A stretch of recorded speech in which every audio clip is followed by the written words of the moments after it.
we have here is a 1986 Williams Forsaire. This is a direct vent gas heater. It is big enough to heat this 670 square foot two-story condo. I believe it's rated for about 40,000 BTUs, and it runs on liquid propane gas.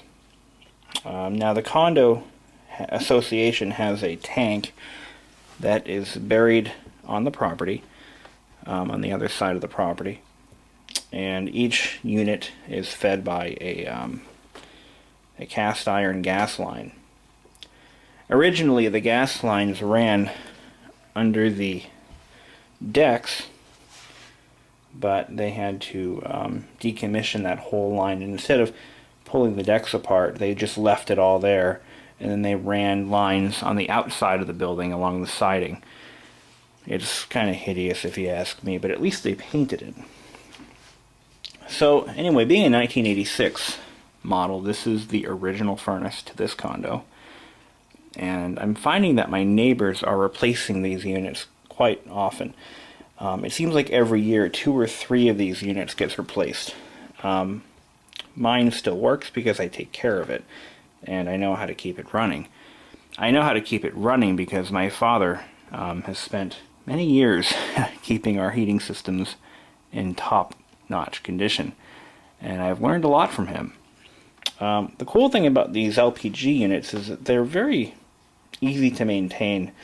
I mean, I would of course recommend having it inspected, you know, on a regular basis by by an actual HVAC technician. I am not an HVAC technician by any means, but I can usually tell when things are broken or when things need to be serviced. One of the problems that's killing these off, and of course the companies who service the units would rather, you know, make money on a new unit than fixing the old ones. But one of the problems with these units that seems to plague them is these blower motors seize up. Now, they're a permanently lubricated oil bronze bearing on front and rear. It's a brushless motor, of course, and one of the problems is, because they're a service-free motor, they don't get serviced. So after about 20 years, whatever oil was in that permanently lubricated bushing or bearing has been depleted. And that was the case with this one. It completely locked up. And what was happening was, it was making these squeaky sounds, and I went to go investigate it. Now this was like right after I bought the place. I fired up the furnace. I bought it in November. So I fired up the furnace about like the closing day, and it ran okay, and then all of a sudden I started hearing squeaking sounds. Sure enough, the motor was spinning like this, really slow, and I found that the bearings were actually spinning inside the bearing mount cavities, which are spring-loaded on this particular motor.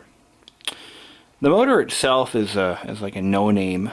I couldn't find a manufacturer on it, so it's probably some whatever Williams could afford to put in these units. But I was able to take the motor apart, free up the bushings or bearings, and I just loaded the thing up with oil. I mean, cleanly, of course. And it's been running fine. It's been 4.5 years, and I haven't had a problem. In fact, it really spins freely. I haven't had this thing running in about a week, which is good. So it looks like I fixed that problem pretty quick. There's a very handy wiring diagram right here, which came in handy when I took the motor out and went to go put it back in again, and I couldn't figure out where anything goes. I didn't label the wires. I was an idiot, you know, when I did it. But again, it's fairly simple in construction. You've got, you know, the wiring, the actual 120 volt input is actually up here. In fact, behind that little box right there. And it feeds directly into the motor, 120 volts. It's a 2-speed motor, so there is a, in the wiring schematic somewhere, there's a temperature activated relay that clicks the motor from low to high. And then there's a little transformer up here. This operates the fuel or the gas manifold and its associated solenoids and whatnot. I believe that puts out about 24 volts. I think it's AC. I actually could check it with a multimeter, but I don't feel like doing that right now. Those are the output terminals. And as we follow those wires down, we come down to the manifold itself, or the valve body, or whatever you want to call it. Now, the reason I have this apart right now is because I shut it down for the season, and I decided to do some basic maintenance to it, and one repair that I've been putting off for 4 years. This tape, all dried up and nasty, was covering the 2 terminals that feed the pilot circuit. If I'm not mistaken, if it doesn't sense voltage, it shuts off the pilot. No, that's not true, because during a power outage I don't have to relight the pilot. What the hell. You know what it might do? It could actually be this could be the solenoid that fires up the main burner. I really don't know. But that's not important right now. What is important is that these terminals were protected only by this. Now, electrical tape is a great thing for temporary connections, but after about 2 or 3 years, it starts to lose its properties. It falls off, it just gets nasty, and it becomes a hazard. I don't use electrical tape in anything, ever. When possible, I use shrink tubing, and that's what I used here. I just unplug the connectors, slip the shrink tubing on, apply heat, and it shrinks. And that is a permanent fitting that will last the life of the unit, hopefully, which will be a few more years, I hope.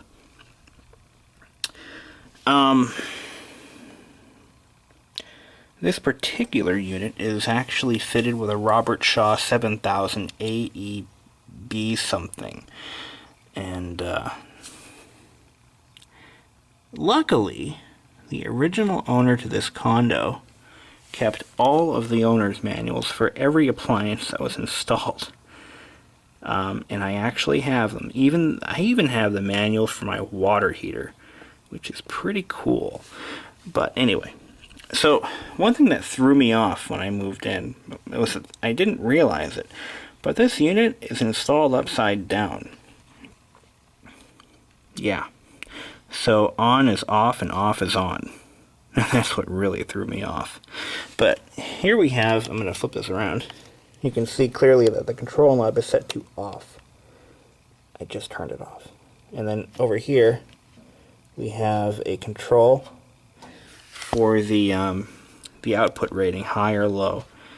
Because these units are installed in multiple furnaces by multiple vendors, manufacturers, it has to be adjustable for the size of the unit. But anyway, so right here we have our pilot inspection hole. Here's another thing I need to fix this summer. If you notice, heat has been escaping, flame actually has been escaping this hole for quite some time, and it's discolored the burner, the box itself. There's supposed to be a gasket here, and it was actually missing when I moved in. I never bothered to replace it, but I think I'm going to do that. So let's take a look at the owner's manual. As I mentioned, I have every owner's manual for every appliance that was originally installed. The only appliance I don't have anymore is the original refrigerator. Yeah, I know, huh? Makes a great garage. But anyway, here's the manual for the Williams Forsaire counterflow direct vent wall furnace, 40,000 BTU. Okay. And 90 watts, really? That must be for the motor. Now, and I also got this supplement which came with the furnace originally, and this is the specific parts list for the original Robert Shaw 7000 AERB. This is the wiring diagram for the stove, Kenmore stove. Here's something you don't see every day: the owner's manual for the state water heater that was installed in 1986 and still works. Still here, still runs. Here's the owner's manual. I also have a manual for a Kenmore. I believe this is for the... Yeah, this is for my Kenmore electric oven. Owner's manual, parts list, wiring diagram, the whole 9 yards. And I even have the anti-tip plate, which they failed to install. And keeping up with the tradition, the manual for my refrigerator that I purchased in November of 2007. And I still have the receipt for it. I think it's in here somewhere. Look at that. Still got that. Manual, installation manual for the 18-inch Kenmore dishwasher.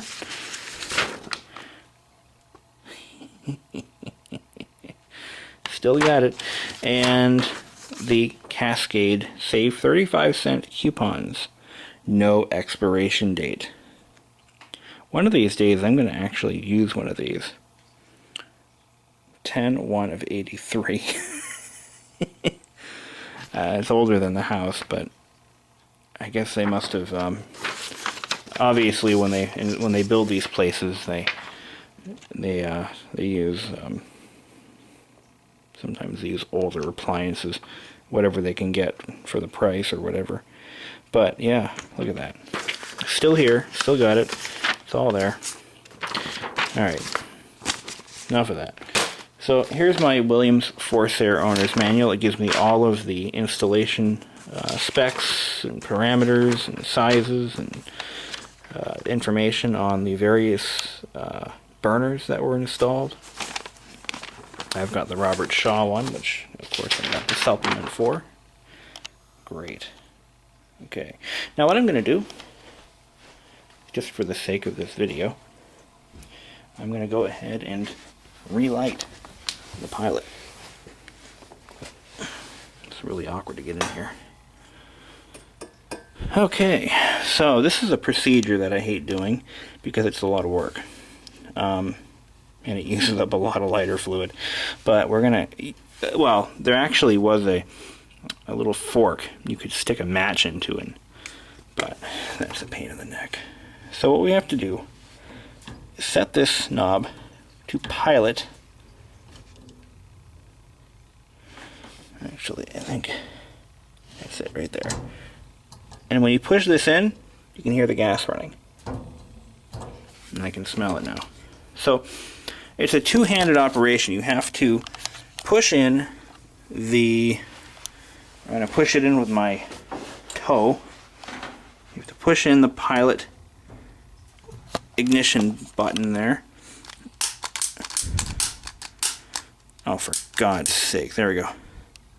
Got fire. Oh. Fortunately,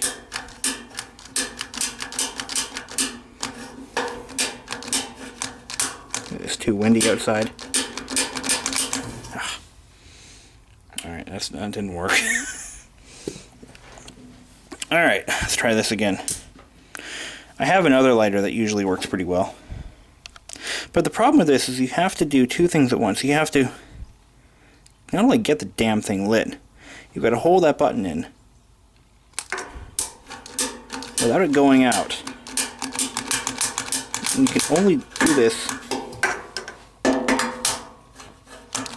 almost. It's lit. You have to hold the button in for approximately 1 minute. Because if you notice, there's a little tube right there. And that actually connects to this temperature probe. Okay, and that's what keeps the pilot lit. When the pilot blows out, as it often does, if you live in a windy area and this door leaks, what can happen is the pilot will go out on its own, and when that happens, the tube cools down and it shuts off the gas to the pilot. It's always fun. But you gotta hold this down and get that tube nice and hot so that the pilot won't kick off when you release this button. Okay. Because if I release it right now, the pilot goes out. So I gotta get it nice and toasty in there. You can see the wind blowing. And that, so it might actually blow out on me. Now once I put the door back on, the wind won't affect it because the wind won't be blowing through the burner box. Which is why it's important to have a good seal on that thing. So let's let that heat up. About a minute or so is how long it takes. I'm going to let it go now, see what happens. Okay, it didn't go out on me. Alright. Now once the pilot is heated up, you have to switch it to the on position. Sometimes it goes out then. Did you know the gas company charges like $150 to do this? And people pay it? Sick world. Okay, now we're on. Now I'm going to turn the thermostat on. And we're going to watch it go up and blaze there. So you can see that the control knob is now on. I have a funny story about this too. My the unit next door to me is a rental unit, and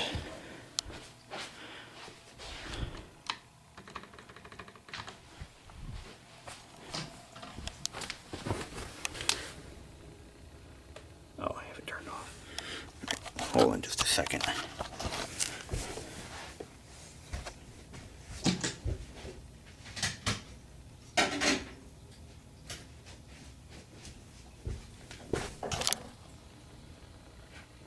Should kick on in a second now. See what it does.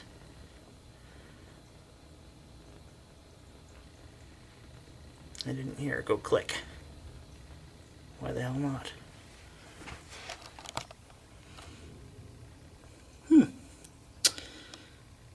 Interesting.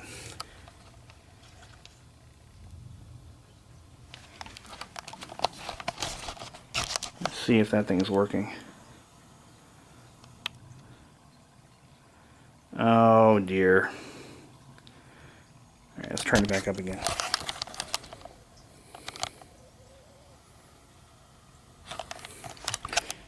Alright, let's try that again. It's set to 70.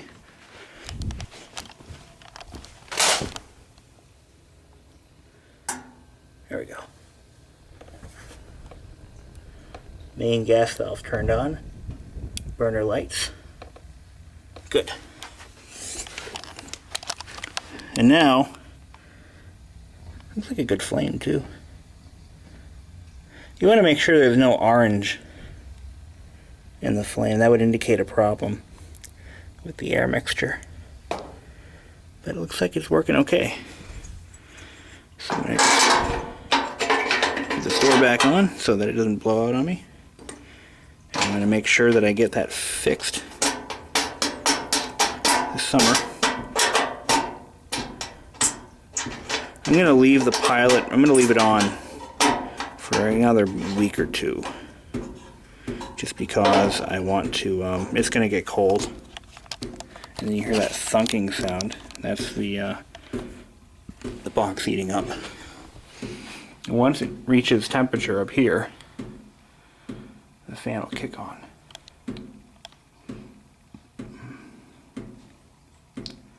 Takes a little while.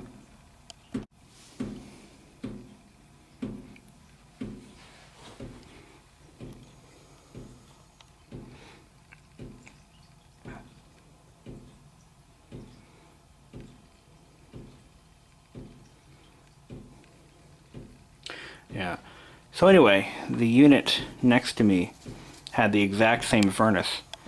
And I know that because my grandfather had rented it for a while. And what happened was, and I overheard this conversation because I had my slider open that day, and the heater guy was out there. And there was nothing wrong with the furnace at all, because I know this because I was the one who fired it up and shut it down for the end of the season when my grandfather moved out. There was not a thing wrong with it.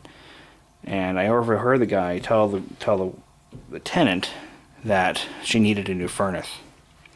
So my tenant had to tell the landlord that, the owner of the unit, that the furnace was junk and needed a new one. And of course the landlord is an older woman, I know her, and she doesn't know, how to tell these things and how to check into these things. So she just went ahead and went for it. So the gas company actually sold them a furnace that they didn't need, because he couldn't figure out how to light the damn thing. That's what I heard, because he couldn't figure out how to light it. Really? I didn't say anything because it's not my place, but it was just sad, that people are just that gullible. Oh yeah, you need a new one, it's old, and I can't figure out how to turn it on, so yeah, give me a break. As you clearly saw, it's not a difficult procedure, it's just a few little steps you gotta take, and any second now this fan is gonna kick on. I can feel the heat right now. This thing does create decent heat, and it cost me like $34 a month in propane to heat my house. And I've got a leaky slider. That's not bad. Why isn't it turning on? It should be on by now. There it goes. There it goes. Oh yeah, I can feel that nice heat.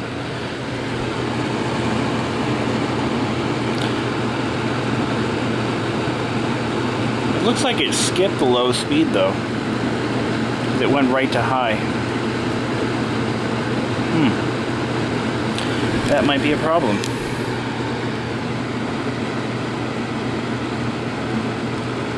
Yeah, it just went straight into high.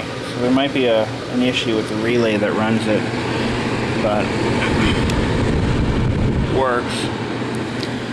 Good for another year, I think. I just have to probably vacuum out some of this dust. I'm going to bring an air compressor in here. Oh, it is so hot. See, what it does is it pulls the air in from the top and it pulls it down.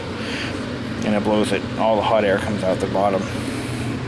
This is roaring hot though. But I got all this dust here and I want to just blow all that out. Take all the furniture away and just clean it up. You can smell the burning dust too, because it's, again, it hasn't been fired up in about a week. So I think what I'm going to do now is leave it going for another week. And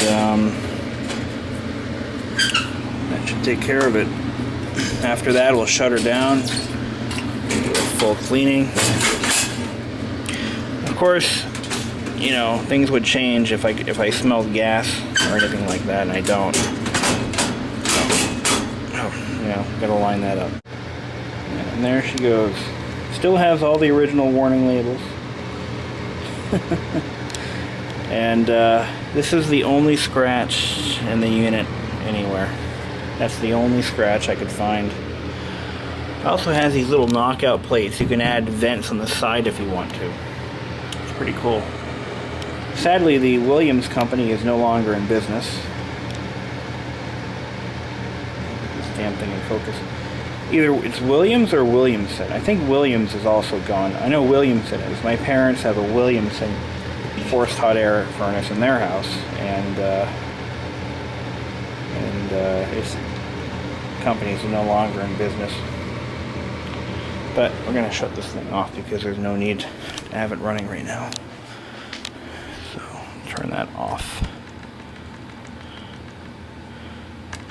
Just kick it off.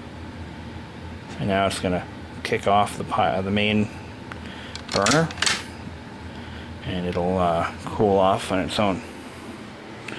So there you go.